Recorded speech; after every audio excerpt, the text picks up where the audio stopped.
agencies to translate the roadmap roadmap into action. The 2027 general election must demonstrate that Kenya can compete politically without sacrificing peace, unity, and national progress.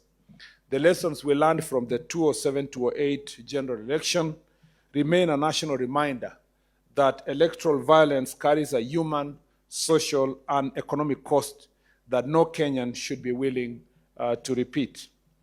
The 2027, therefore, is an opportunity for us to disagree without dividing, to compete without destroying, and to choose leaders without violence. I really like what somebody said earlier. I don't know if it was the chair of IBC, that you know that 70% of Kenyan population is below 35 or thereabout. I guess about the same percentage are voters in Kenya. And therefore, a good number of them were actually basically toddlers in 2007-2008. We assume that some of us who were young those days still think we are young.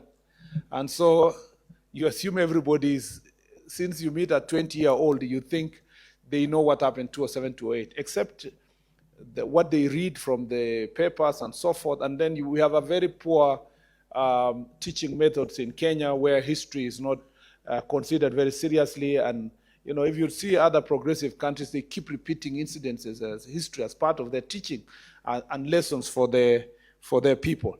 So many young people may never really appreciate what happened in 2007-2008. But those of us, most of us who are in this room, understand what happened. And it's important for us to say that in these elections, we choose as a Kenyans, not leaving it to government or to the National Police Service or the Ministry of Interior or the National Cohesion and Integration Commission. We need to choose that we can disagree without dividing our country, and we can compete without destroying either lives or property. Our task now is to institutionalize peace and ensure that the 2027 is remembered for the maturity of our democracy, not for the division. Ladies and gentlemen, security must create the conditions in which Kenyans can participate freely while remaining professional, impartial, and firmly within the Constitution and the law. Security is not simply the absence of violence. It is an environment in which Kenyans can assemble, campaign, speak, vote, and engage in public life without intimidation or fear. And I've emphasized the word intimidation or fear. Because the rhetoric that is out there now is that people are being told that if we hear you campaigning for X and Y, yeah, you are ostracized, you are msaliti, you are betrayer. That is violence.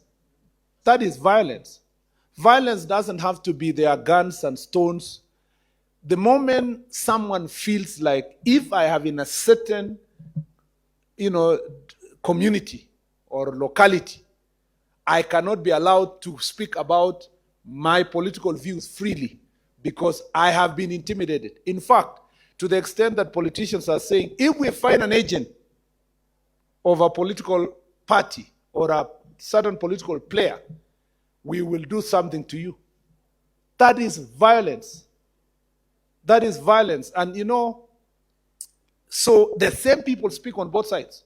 They're talking about goons and they're propagating violence in the same meeting. So we need an environment that which Kenyans can assemble, campaign, speak, vote, and engage in public life without intimidation or fear. And let me say this, why I agree with everybody who has said here that security is not about police, it's not about the National Police Service, it's about all of us. It's because just imagine how many police officers do you need to deploy to monitor every activity that is going to happen in the country? You can't. There has to be a culture in this and the acceptance in the society among all of us that we want to have an environment that is peaceful. And therefore, it starts with us. Interestingly, Bishop, now that you are here and you are Bishop, Interestingly, this is the same country that calls itself 80% religious. And most of them say they are Christians. And these statements are being made in church, you know. And the bishop will conclude with a prayer without standing and saying, no, I disagree with what these people have said here. Members of this church, go home, vote for whoever you want to vote for, you will still go to heaven. It is the same. It's the same environment. It's until now, another day, another person, and then we say we are Christians, we are Muslims, we are religious, we are going to heaven. Which heaven? So we need to, anyway, the ministry will, this ministry that I lead will strengthen coordination among security agencies and national government administration structure so that emerging risks are identified early, assessed jointly, and addressed lawfully. Security operations during the electoral period must be professional, accountable, and sensitive to community confidence. There will be no room for political violence, intimidation, organized gangs, incitement, or the use of criminal networks as instruments of political competition. I agree with the position that we need to have early warnings. So the most effective security response is the one that prevents violence before it starts. I have been accused of public saying, oh, we know some politicians, you're planning this, we know you're doing this. You need to differentiate between, and then people say, okay, so you know, why don't you arrest them? Why don't you arrest them? Why are you not, We must also differentiate between intelligence and evidence, When we have security intelligence, we use it to warn people. It's part of the, early warning. We use it to expose the politicians or the actors who will want to destroy our country. We use it to warn citizens and to ask them to cooperate. But what amounts to ability for a police officer to arrest someone and take to court is when you have evidence, not intelligence. And if you're a lawyer, you will understand the difference between the two.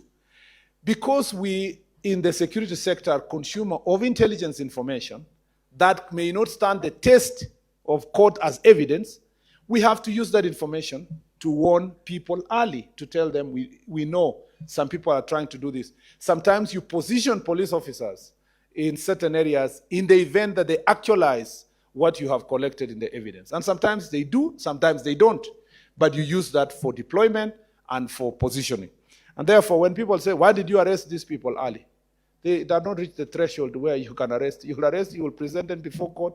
You will actually be told that you're using rumors to arrest people. So early warning is very important.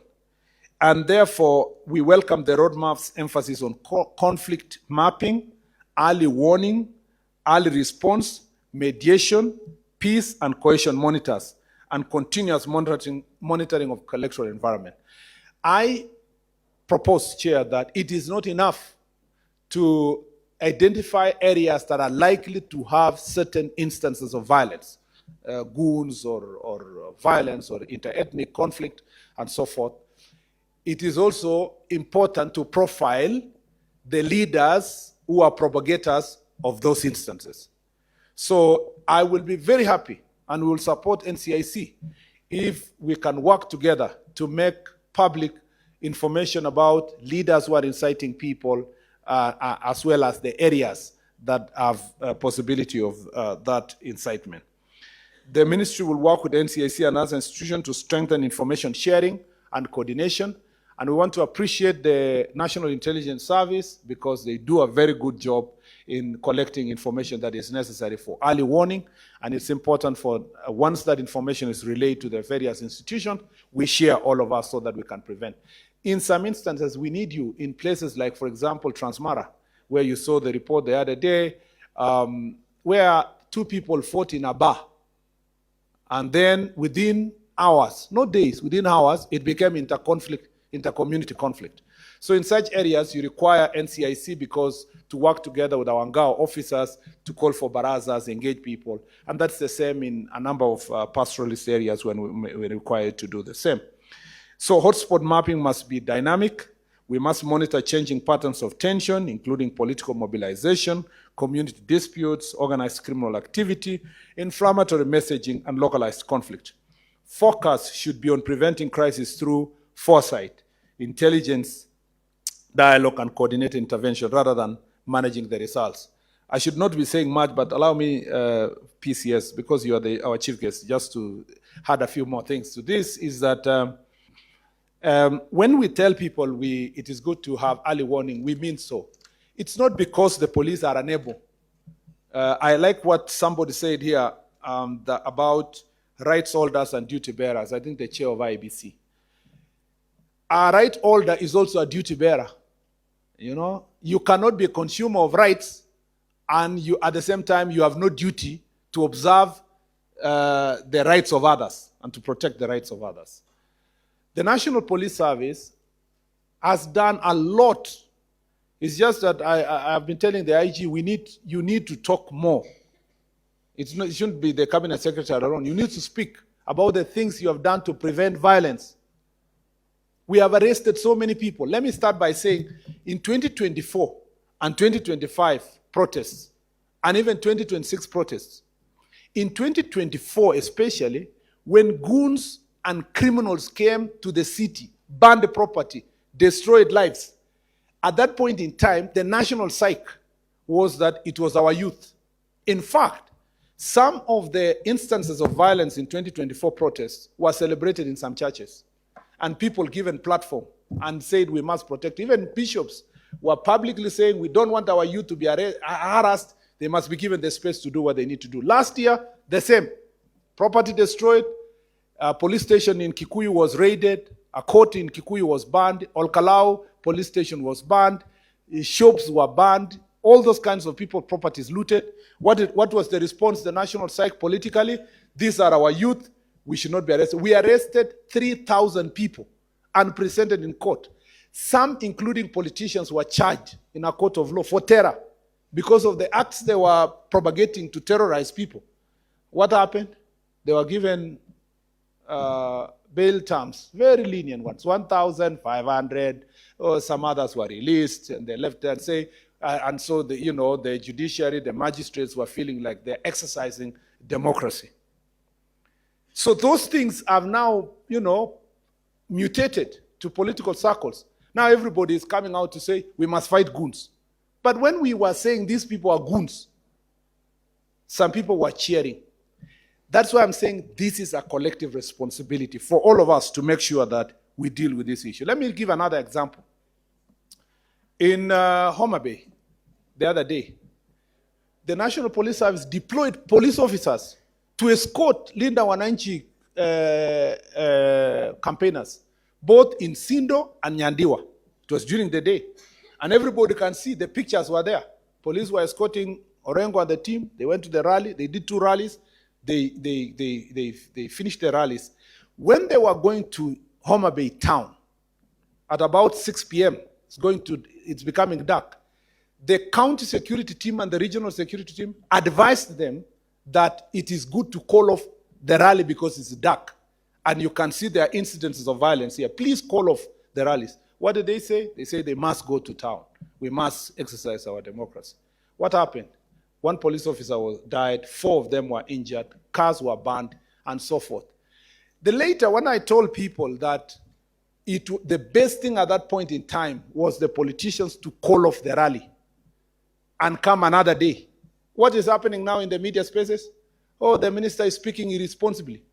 Do you want to tell me that political leaders have no duty, and they do not have duty at that point in time, in darkness, to tell their supporters, there is another day we will come here?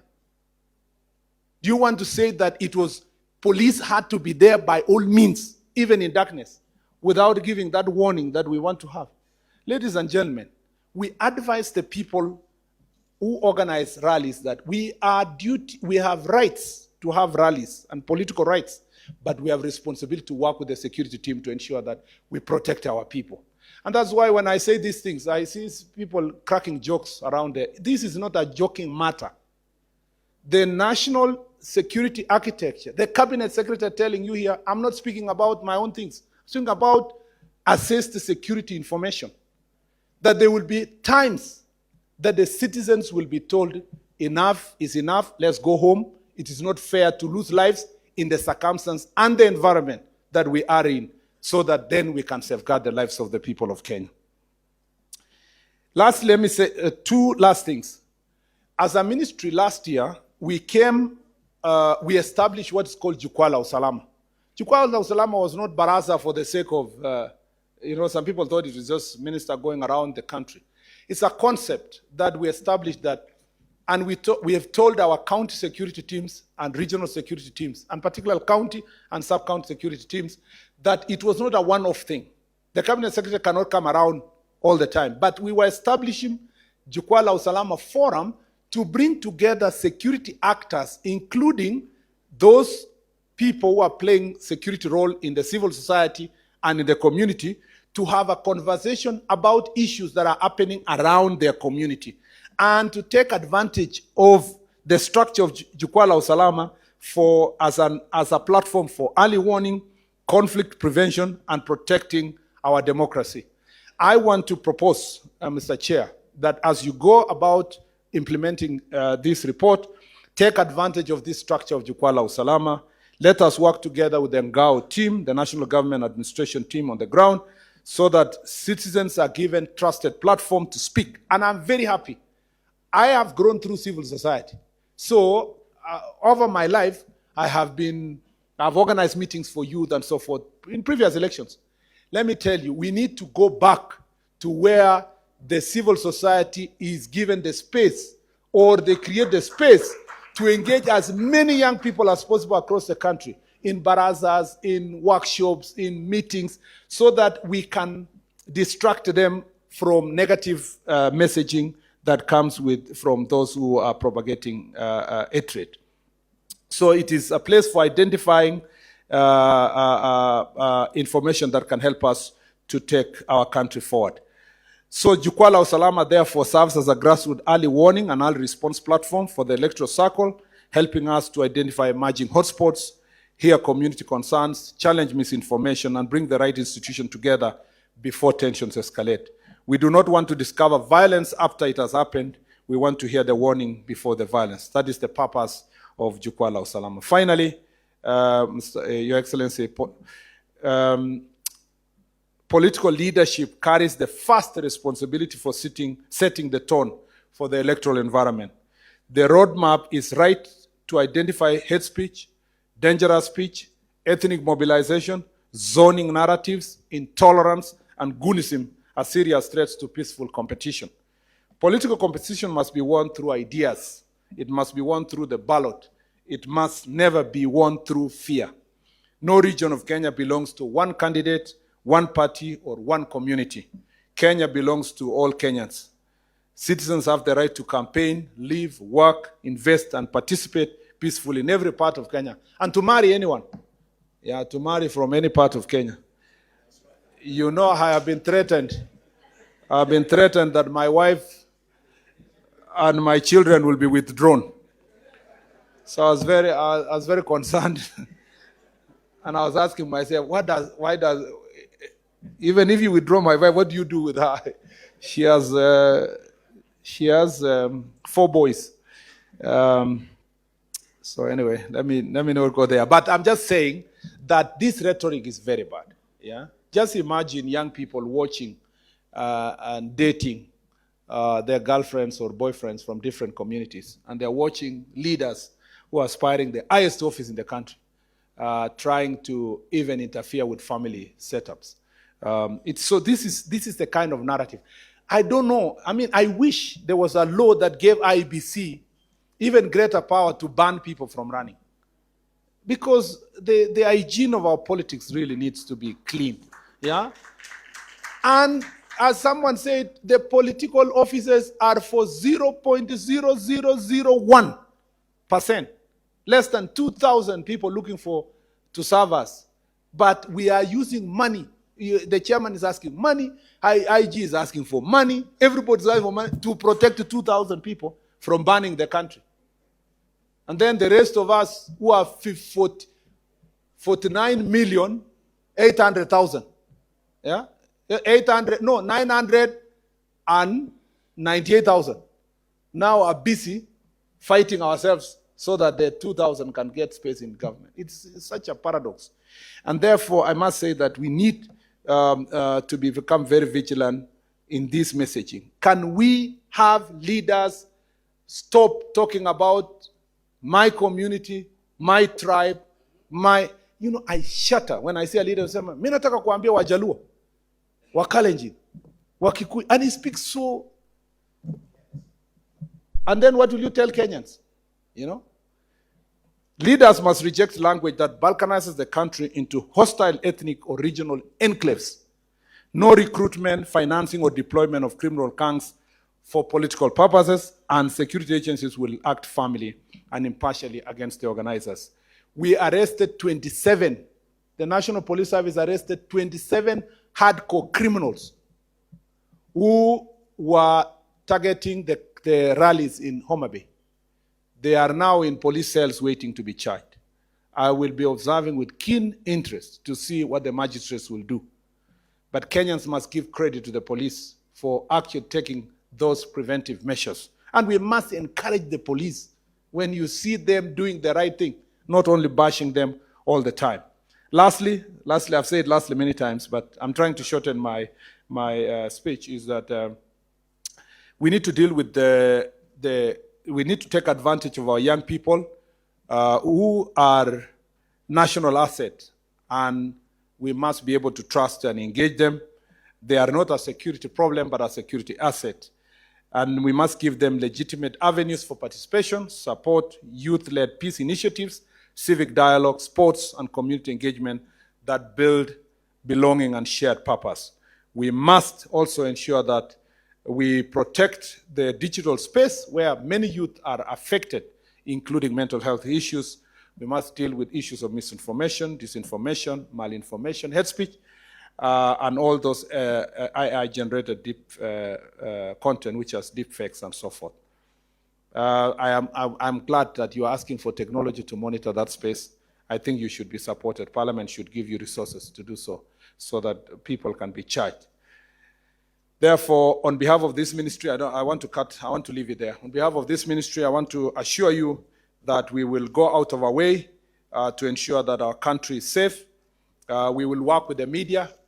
I want to apologize to media in instances where the police were unable to protect you during some of these rallies and political instances.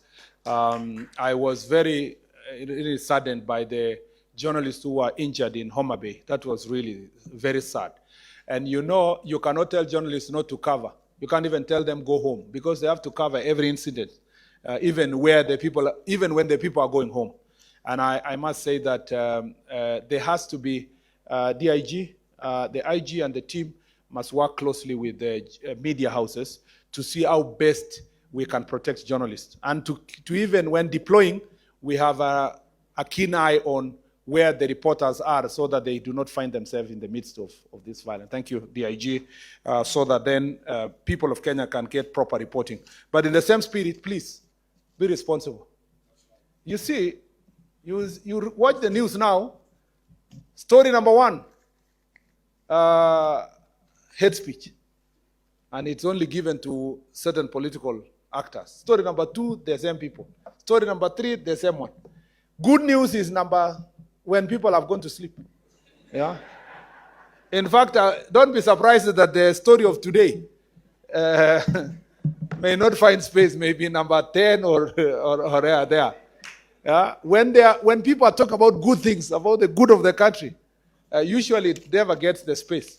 But very small stories, and then cutting some statements. When you go and cut my speech in a small clip without the context, and then you start saying, the minister said, if you know that there will be criminals in a particular place, rally, you should not go. You must contextualize, you know, you must put the context in place. Otherwise, and then you start saying, the minister said, everybody take care of yourself, there will be no police in your rallies. You must deal with the context. And you demean the institutions. You limber, and before you report anything about IBC, I prefer you be even more careful. You better be reckless with me I'm not saying you do, but once you do what you do with IBC, and then people lose faith with IBC, because which alternative do you have? Which alternative do you have? Do you have another commission to take care of elections? So let's also, all of us, become responsible in the things we do.